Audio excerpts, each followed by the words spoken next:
다음입니다. 2학년 아이 탑사고력 P단계 끝내고 초등 팩소로 넘어와서 레벨 1 끝났어요.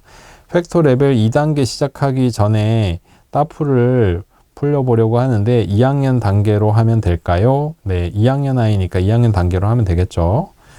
단계 추천 부탁드려요. 2학년은 그래도 생각할 문제들이 좀 있어서 있지만 연산이 많이 차지하니까 2학년 2학기부터 하셔도 되겠습니다. 다른 학년 같으면 여유 있으시면 1학기부터 하세요 라고 말씀드리고 싶은데 2학기부터 하셔도 됩니다. 1학기 거 중에는 뭐 곱셈을 이미 구구단도 다 외웠고 할 텐데 곱셈의 개념을 이렇게 익힐 수 있는 문장제 문제들 이런 것들을 되게 많이 하는데 제 생각에는 굳이 안 해도 되지 않을까 생각해요. 그래서 따풀 2학년 1학기 단계로 하시면 되겠고요. 7세 아이 탑사고력 K단계 마무리하고 따풀로 정착하려면 몇 단계 해야 할까요? 이것도 단계 추천드려 봅니다 하셨어요. 7세 아이면 탑사고력 P단계 하시면서 어떠셨는지 모르겠네요. 탑사고력이 더 낫지 않을까 싶어요. 따풀보다는. 선택은 이런 기준으로 하시면 됩니다. 연산을 충분히 했고 연산을 잘 하는 가운데 교과 수준에서의 또는 경시 입문 정도 수준에서의 교과의 영역에서 선택한다 하면 따풀일 거고요. 그 다음에 폭넓게 공부한다고 하면 탑사고력 수학 P단계가 될 거예요. 그래서 저는 탑 P단계를 더 추천해드리고 싶은데 사실 따풀도 막상 풀려보면 어렵다는 분들이 되게 많거든요. 쉽지 않네요. 이게 눈으로 보기에는 되게 쉬워 보이는데 쉽지 않네요 라고 하는 후기들이 많이 있더라고요. 어린아이들이 뭐 정확하게 아는 것 같지만 연산 알면 이거 다 풀리는 거네 이렇게 엄마의 눈에는 보이지만 실제로 아이들은 어떤 조건들을 만나면 그렇지 않은 경우가 많으니까 그래서 탑사고력 수학 P단계를 추천하고 싶지만 따풀로 시작한다면 7세 것도 괜찮겠다. 탑사고력 K단계를 마쳤으니까 이제 그렇게 말씀드리겠습니다. 다음 마지막 사연입니다. 초1 아이 올해 1월부터 사고력 수학 학원 다니고 있어요. 학원에서 C2M 문제집과 최상위 S를 풀고 숙제로 원리셈하고 있어요. 이제 막 걸음마를 시작한 단계나 다름없는 아이인데 최상위 문제집을 두려워해요. 이해 못했어도 혼낼까봐 이해했다고 말할 때가 많다고 하고 실제로 최상위 문제집 할 때 많이 혼나기도 한다 합니다. 안타깝네요. 저는 이제 제3자의 입장에서 아이가 귀엽기도 하고 혼내는 선생님이 얄밉기도 하고 아직 어리고 집에서 저랑하면 사이가 나빠질까봐 전문가를 찾아간 건데 학원을 다닐수록 수학이 싫어지는 느낌이라 걱정이 돼요. 집중 안 하거나 딴 생각해서 혼나는 건 이해하지만 겨우 초1 꾸중 들으면서 수학을 접하게 하는 게 맞는가 생각이 듭니다. 저도 이거 100% 공감합니다. 애를 왜 그렇게 혼내면서 가르칠까요? 태도에 대해서는 그럴 수 있지만 잘 못해도 아이를 혼내거나 하는 게 아니라 다시 잘 가르쳐야지. 네, 이거는 제가 동의해드리는 거 말고 뭐가 있을까요? 되게 속상하시겠어요. 근데 1학년 아이가 최상위 문제집 자체를 두려워할 필요는 없을 것 같습니다. 이거는 이제 어머니께서 응원 많이 해주시면 될 것 같고요. 선생님이 그렇게 혼내시면서 하면 안 되죠. 저는 이거는 선생님이 잘못하는 거라고 생각합니다. 이건 여지가 없어요. 네, 여기까지입니다. 따라하면 풀리는 초등수학 5, 6학년 책은 11월 마지막 주에 나오게 될 것 같고요. 저희 유튜브 채널이 이렇게 라이브 방송하는 내용을 다시 보고 싶어 하시는 분들이 많아서 그거 전용으로 해서 만든 유튜브 채널이 있습니다. 그게 1000명 정도 지금 아직 1000명이 안 되긴 했는데 1000명 정도 구독을 하시면서 이 라방 내용들을 여유 되실 때 보시는 분들이 있으세요. 그래서 이런 여러 가지 사연들에 대해서 이제 제가 어떤 식으로 해주는지 궁금하시면 유튜브에 보셔도 되고요. 다만 그 역할만 하던 유튜브 채널이 이제 당분간은 그렇게 운영이 되었고 지금 제가 거기에 이제 구체적인 주제로 강의를 하는 컨텐츠로 유튜브를 이어가기 위해서 기획 중에 있습니다. 그래서 그런 강의 내용도 기대해 주시기 바랍니다. 만약에 그렇게 하게 되면 이렇게 고민을 상담해 드리는 컨텐츠도 계속 라이브 방송도 계속 하고요. 고민 상담이 아니라 뭐 예를 들면 곱셈 이렇게 배워야 됩니다. 뭐 이런 것들. 그 다음에 4학년의 각도 문제 이런 부분이 어려워요. 그리고 뭐 이런 부분이 추가되면 좋아요. 이런 강의들을 앞으로도 만들어 갈 예정입니다. 제가 예전에 라이브 방송 많이 할 때 그 도치맘 아시나요? 혹시 도치맘에서 거의 1년 동안 매주 라이브 방송을 할 때가 있었는데 그 라이브 방송을 할 때 제가 그 동시 접속 1000명 넘게 찍어 본 적이 있거든요. 워낙 좋아들 하셔서 그때 했던 내용들이 그런 거였습니다. 여러 가지 계산법이라는 게 의미가 있어요. 이렇게 가르치면 아이들에게 이 여러 가지 계산법이 수학적으로 굉장히 큰 의미가 있습니다. 이런 구체적인 수학에 대해서 강의하는 컨텐츠들을 했었거든요, 예전에. 아마 조만간 올 연말 정도부터는 그런 기획을 해서 이렇게 상담해 드리는 것 외에도 아이들 직접 지도하는 데 도움이 될 수 있는 그런 컨텐츠를 그런 강의를 해볼 예정입니다. 맞춰도 될까요? 10분요? 직접 질문하실 게 있으면 제가 추가로 답변을 해드릴게요. 저희 선생님이 옆에서 답변을 잘 해주셔서 대부분은 답변이 되면서 넘어간 거로 제가 보였는데, 네, 일단 여기에 보이는 걸 먼저 보면 경시를 무조건 하는 교과학원은 영재고, 과고 등 특목고 계획 없으면 안 가는 게 좋을까요? 끝나가는데 죄송합니다. 아니에요. 답변 10분간 더 드리기로 했습니다. 네. 그렇죠. 네. 경시를 한다라는 것 자체가 특목고가 아니라면 저는 올림피아드를 굳이 할 필요는 없다고 생각합니다. 아까 말씀드린 것처럼 수능이나 학교 내신이나 이런 부분에 있어서 경시는 그 영역을 넘어섭니다. 네, 넘어서서 전략적으로 접근하자면 서울대 연고대가 목표야. 이렇게 얘기를 한다면 영재고 가고는 안 돼. 그 정도는 그렇게 어렵게 공부할 생각은 없어. 근데 서울대 연고대가 목표라고 하면 딱 그거 떼고 교과에 집중해서 교과를 1등하는 방향으로 공부하는 거잖아요. 수능을 잘 푸는 방향으로 공부하는 거잖아요. 그러면 굳이 할 필요 없습니다. 초5아이 6학년 1학기 기응 풀고 있어요.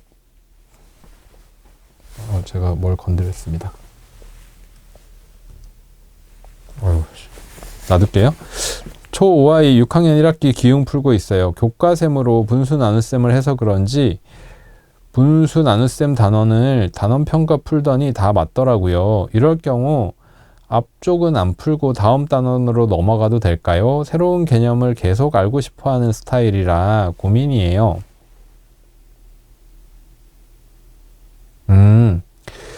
기본이나 기본 응용 같은 수준에서는 연산이 잘 되어 있는 연산 단원은 스킵해도 되죠. 네. 단원 평가와 그 다음에 거기에 나와 있는 이제 생각하는 유형 문제들 중에 좀 낯선 거? 이런 부분들 위주로 해도 됩니다. 그래서 제가 심화를 잘 하는 아이들, 심화까지 이끌어가는 아이들이라고 하면 연산 잘 해놓고 교과샘 또는 교과샘 하고 응용으로 바로 가세요. 이렇게 이제 안내드리는 경우들이 많잖아요. 따풀 하는 수준의 아이들도 그렇고, 그래서 기본이나 기본 응용보다 응용으로 바로 가라고 말씀드리는 게 이제 그런 차원이 있습니다. 연산 잘 리드했다면 응용서를 개념서로 써도 됩니다. 1학년이고요. 지금 팩토랑 사고력 2개 하고 있습니다. 팩토는 2년 넘게 하고 있는데 팩토랑 사고력 2개 중 하나만 하자면 사고력만 보내도 될까요? 사고력 학원을 말씀하시는 것 같네요. 그렇죠. 예.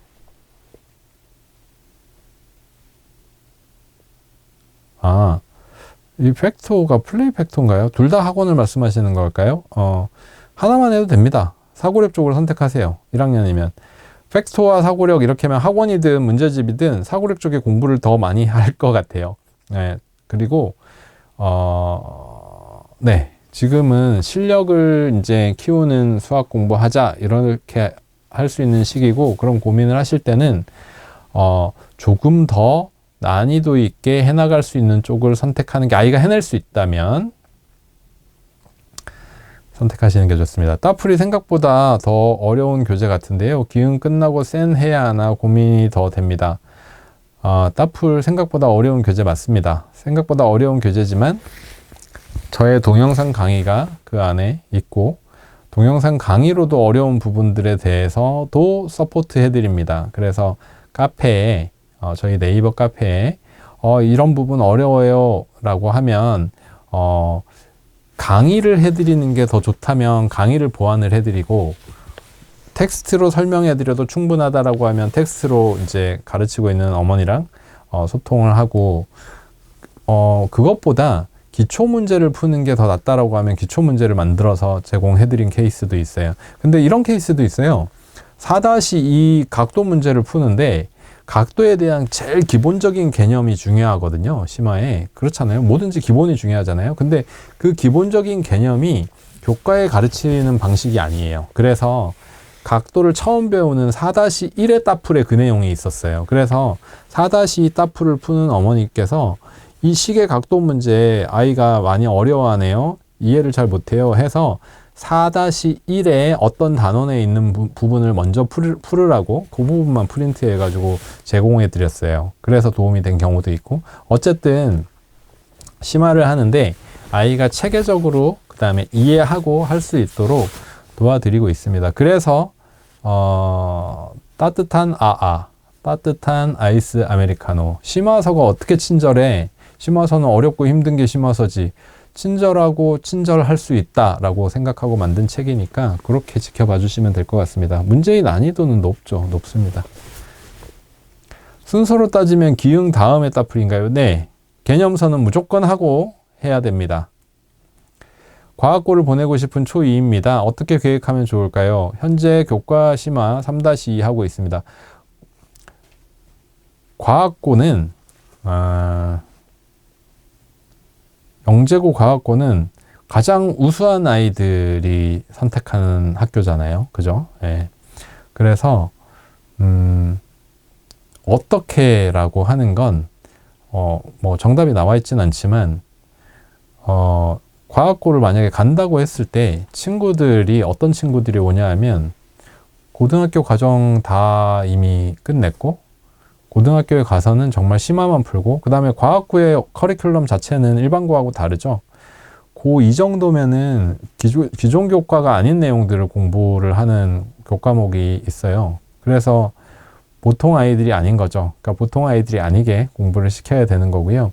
보통 초등학교 6학년 정도면 중3까지 공부가 다, 그런 학원을 다니는 아이들은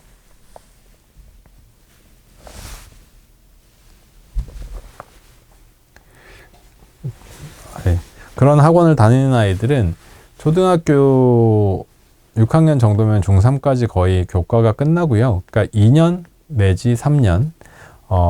이 기준은 뭐냐면 KMO 공부하는 기준이에요. 많이들 KMO를 선택하니까. 예전하고 다르다라면 예전에는 KMO를 해야 과학고를 갈 수 있다고 했는데 지금은 KMO 성적이 반영되지 않습니다. 그래서 KMO를 꼭 해야 되는 건 아니에요. 예를 들어 제 지인 중에 아주 친한 선배의 딸이 중2 때부터 과고를 준비해서 학원도 뭐 4학년 때 CMS부터 시작한 아이예요. 공부를 막 많이 하던 아이가 아니라 그 대신 굉장히 똑똑한 아이입니다. 아빠도 이제 박사까지 하셨고 뭐 이런 자제인데 공부를 어릴 때부터 많이 시키진 않았지만 중2 때 갑자기 이제 과고를 가겠다고 해가지고 중2 때부터 중3 끝날 때까지 거의 1년 반 정도를 학원에서 살다시피 공부를 정말 열심히 한 아이가 있거든요. 그래서 붙었는데 지금 고1인데 지금도 엄청나게 긴장하면서 살고 있습니다. 왜?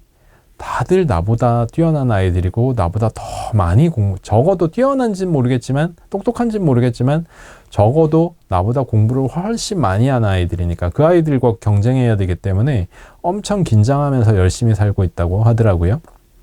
그래서 방법은 답이 있는 건 아닙니다. 이렇게 어릴 때 자기 교과만 하고 학원도 하나 정도만 다니고 이런 아이도 나중에 가겠다고 하고 갈 수 있는 게 과거예요. 옛날에도 그렇게 갈 수 있는 케이스들이 있었어요. 근데 제가 아는 분들 중에는 옛날에 그렇게 해가지고 과거를 가도 내부에서 그 학교를 진학하고 나서 경쟁이 안 돼서 결국 전학 가고 이런 경우들이 있습니다. 정리하자면 2, 3년 정도 선행을 하면서 다른 아이들이 하는 정도는 하는 게 좋고요. 과거를 보낼 수 있는 학원에 보내면서 정보들을 얻고 하면서 보내는 게 제일 좋겠죠. 아니면 적어도 네이버 카페, 상위 1% 카페 이런 데에 가입을 하셔서 과거를 보낸 아이들이 어떻게 공부했고 어느 정도 해야지 가는지에 대한 정보를 많이 수집하셔서 계획을 세우시는 게 좋겠습니다.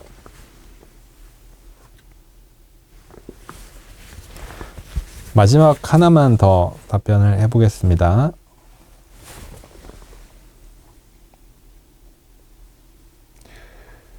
따풀 어려워합니다. QR 먼저 보는 게 좋을까요? 혼자 먼저 풀라고 했더니 2시간이 걸립니다. 원리셈 잘하는 편이고 4-1 원리셈 문장제만 어려워합니다.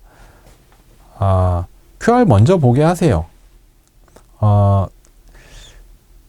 잘 할 수 있는 아이들, 그 다음에 도전적인 아이들은 QR보다 먼저 풀어보고 QR을 보게 합니다. 근데 그게 아니고 심화를 하는 아이들이라고 하면 사실은 제일 기본적인 건 먼저 도전해보는 게 맞겠죠. 네, 맞겠지만 페이지 문제들마다 의도들이 조금씩 다르고 하기 때문에 풀어보고 안 되면 QR을 보는 아이들이 많고 그 다음에 성향상 좀 적극적인 게 좀 부족한 아이들이라고 하면 QR을 먼저 보고 선생님한테 배워보고 하는 것도 좋아요. 그리고 제가 많은 동영상들, 도형이라든가 유형에 따라서 그렇게 할 수 없었던 페이지들이 있지만 많은 동영상들을 어떻게 찍었냐면 책에 있는 문제를 그대로 설명하지 않고 비슷한 문제들을 제가 직접 적어서라든가 다른 식으로 변형을 해서 저하고 하게 한 다음에 이제 책을 보면서 그 생각들을 정리해서 해보게 하거든요. 그 다음에 책에 있는 내용들을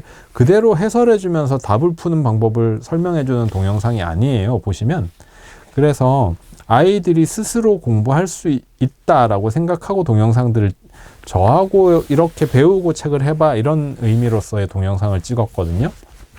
그래서 QR 동영상을 먼저 보게 하는 데 있어서 그렇게 부작용이 크다고 생각하진 않습니다. 다만 먼저 풀어보는 거에 대한 가치가 큰 거는 분명하죠. 예. 오늘 강의는 여기까지. 다른 분들도 질문을 많이 해주셨지만 여기 지나가는 질문 중에 따풀과 1031 얘기가 있어서 말씀드리면 따풀과 1031은 성격이 완전히 다른 교재입니다. 이거는 마치 따풀하면 성대 경시 문제 안 풀어도 되나요? 이런 질문하고 비슷한 극단적인 비유를 하자면 성대 경시는 성대 경시니까 거기에 맞춰가지고 공부하는 거에 대한 목표가 있을 거고 1031은 예전에 영재교육원 시험이 어렵게 나올 때 교과 외의 영역에 대한 심화 유형들을 아이들에게 체계적으로 가르치기 위한 책이었습니다. 그래서 1031은 따풀과 성격이 완전 다른 책이에요. 따풀은 교과 심화를 잘하기 위한 책입니다. 그 교과를 하고 그 교과를 최고 심화로 이끌어 가는 데 있어서 아이들이 심화로 가는데 배워야 할 개념들 이런 것들을 이제 강의와 생각하는 방법들로 엮어낸 책입니다. 그렇게 이해하시고 활용하시면 되겠습니다. 그리고 이제 심화서로만 따라하면 풀리는 수학 이렇게 하는 게 좀 아쉬워서 내년에는 그 따라하면 풀리는 초등수학 개념편도 만들기로 했어요. 그래서 내년에는 아마 그런 부분들까지도 이렇게 라이브 방송을 하거나 하면 설명을 조금 더 제가 만든 책들 위주로 해드릴 수 있지 않을까 생각합니다. 아침부터 수고하셨습니다. 제가 채널을 잘못 들어와서 제가 좀 실수가 있었는데 많은 분들이 참여해 주셨어요. 감사합니다. 좋은 하루 되세요.